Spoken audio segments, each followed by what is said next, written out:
So this is the actual flight mission. Let's skip to when we actually turn the drone on. So it's selected the payload. Right?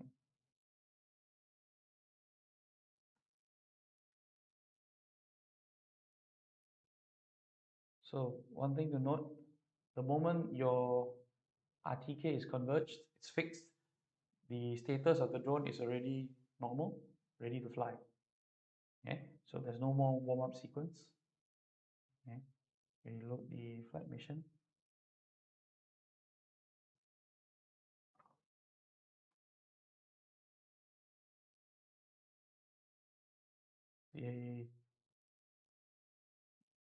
This is just a reminder of the manual calibration process.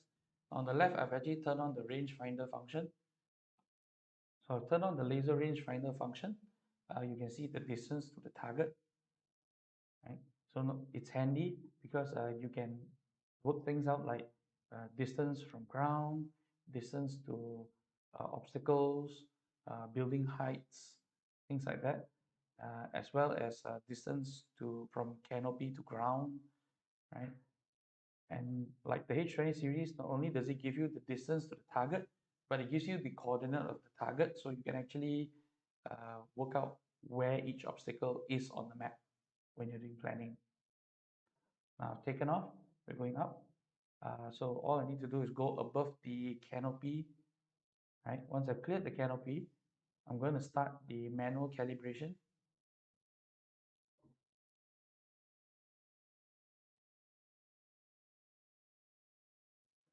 Now what manual calibration is the same as the automatic one. It will fly forwards and backwards 3 times uh, for roughly a 30-meter distance. And yeah, that's just about it, the calibration process. So it no longer needs to fly the figure of 8 pattern anymore.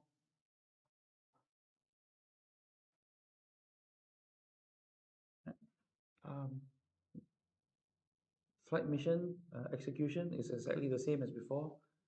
You plan, uh, it will execute, and at the beginning, every 100 seconds, and at the end of every straight line, there's a small calibration routine. Right? So let's skip to once it's gotten to the start point.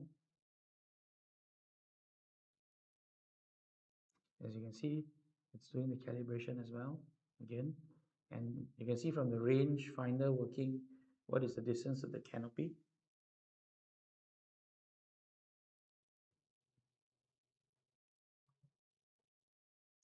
Now this is the LiDAR view.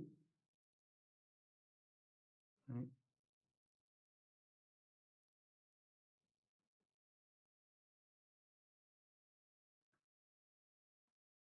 On the lower right hand side, the button R1 allows you to change the type of view from right now. What you see is height from ground, and then if you tap that, you can switch between height, reflectivity, return number, as well as RGB colorize.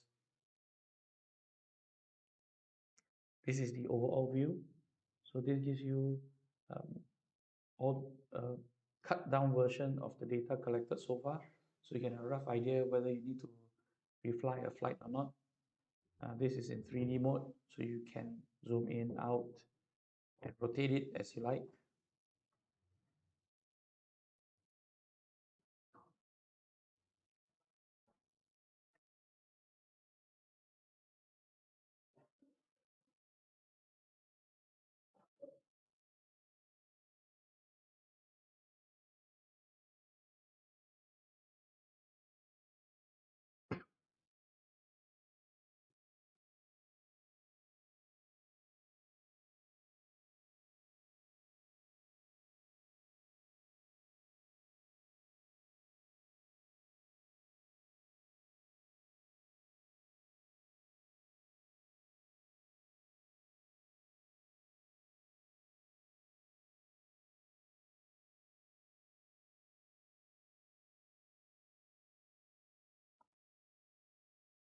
Okay, and as usual, at the end, Um, there's the usual forward backward calibration flight again, and most importantly, once the mission has ended, you'll be given a report.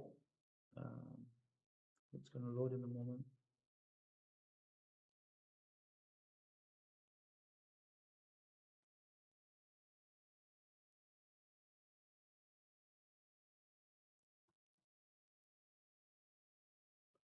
So as you can see, it gives you a report. How much data was in RTK fixed, how much data was in float, how much of data has no RTK as well, right? Same as with the IMU. So you can actually work out the quality of the data before you even go back, and you figure out how much of the data you need to recapture. Um, Unfortunately, it doesn't tell you where the quality data is in flight. So that we'll have to work out with from the point cloud.